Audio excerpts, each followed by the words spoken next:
Hello all, Shadwell here, ready to talk about the next film in my collection, Battle Royale II Requiem. It's the second and final film in the Battle Royale collection, is directed by Kinji Fukasaku and Kenta Fukasaku, and stars Tatsuya Fujiwara and Shugo Oshinari. Is there some sort of secret I don't know about calling sequels Requiem? Because this is called Battle Royale II Requiem and it takes place over the Christmas holiday. Earlier I reviewed another sequel, AVP Requiem, that also took place over Christmas. Or maybe it was just released theatrically Christmas Day. For some reason I can't find enough info on this, so let's just assume I'm right, alright? This movie is so goddamn terrible it almost does harm to the legacy of the film it's a sequel of. It just doesn't make any damn sense. It's been 3 years since the events of the first Battle Royale film, and the survivors of that game have started a terrorist organization that has proclaimed war on all adults. I can understand this much as they're lashing out at the people who, when disenfranchised, decided to take it out on a bunch of random 9th graders. I have serious sympathy for Wild 7, the terrorist organization comprised of kids that somehow constantly outsmart the adults in Japan. However, now a new BR Act has been passed where a random 9th grade class will be sent into the island Wild 7 calls home and given weapons not to kill each other, but to kill Wild 7.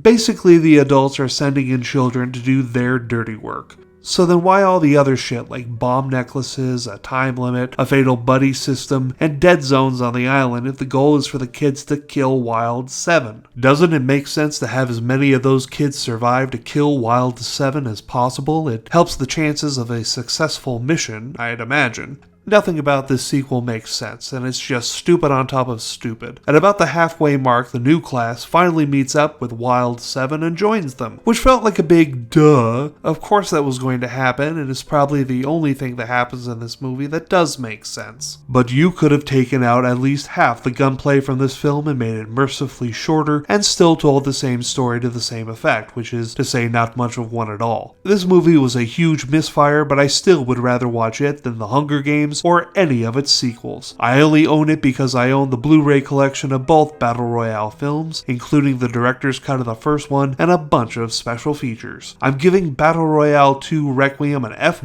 for not just being awful, but ungodly long too. Join me tomorrow as we move on to the greener pastures of the film school staple Battleship Potemkin. See y'all then.